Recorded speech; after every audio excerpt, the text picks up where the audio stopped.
puder indicar, né? De repente tem algum livro que é muito legal para os pais lerem, ou algum, sei lá, tem algum documentário em algum lugar que é legal assistir para trazer um pouco mais de informação. Algum material que você possa sugerir, ou até para os próprios alunos, né, que se interessam e, sei lá, tem uma série legal que fala sobre saúde mental que é legal de assistir. Tem algum material assim que você indica? Tá.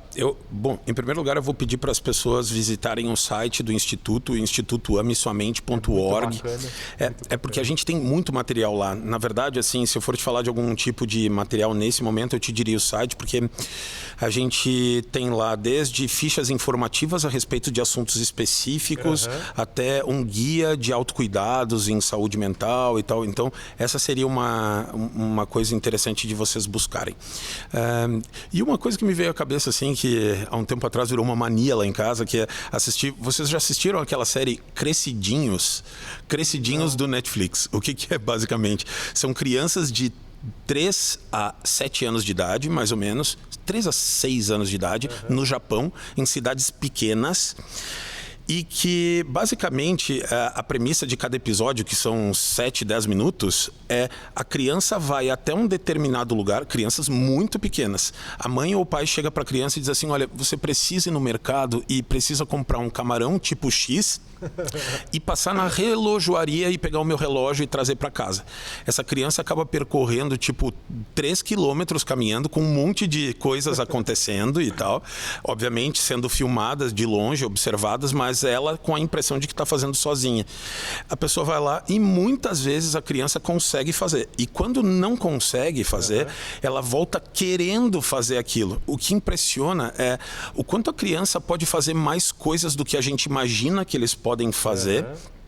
O como elas se sentem satisfeitas de serem úteis para a família, é impressionante isso. O como as coisas que acontecem, por exemplo, um menino está levando o peixe num balde, e o balde arrebenta e ele tem que colocar ele tem asco de pegar o peixe, daí ele acha um pau para pegar o peixe e botar dentro de um... Todas essas coisas vão gerando resiliência, capacidade de adaptação e tal.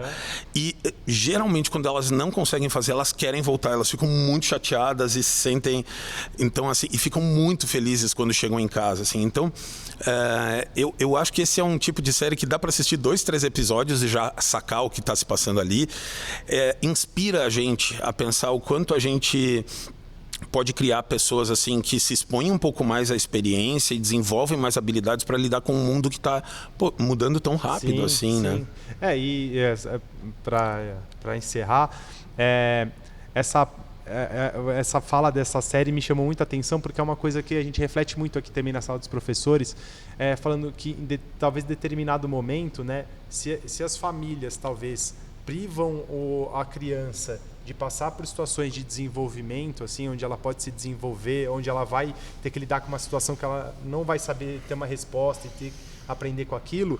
Quando chega numa situação mais para frente e ela não teve essas experiências, talvez aquilo que era para ser uma coisa muito pequenininha se torne uma coisa muito intensa. Às vezes a gente vê em algumas realidades, em alguns alunos que falam, nossa, mas ele entrou num surto porque ele ia fazer uma prova de matemática no 9º ano, no primeiro do médio, mas assim, de tremer, tudo bem, pode ter todo um contexto, uma questão lá, mas a gente vê que às vezes coloca energia demais, uma intensidade em coisas que já eram para estar mais tranquilas, porque às vezes foi privado desse desenvolvimento, talvez. É que isso é uma construção, né? Uma construção de exposição e ganho de autoestima e de resiliência, né? Ganho de habilidades para lidar com aquilo. Então é uma construção.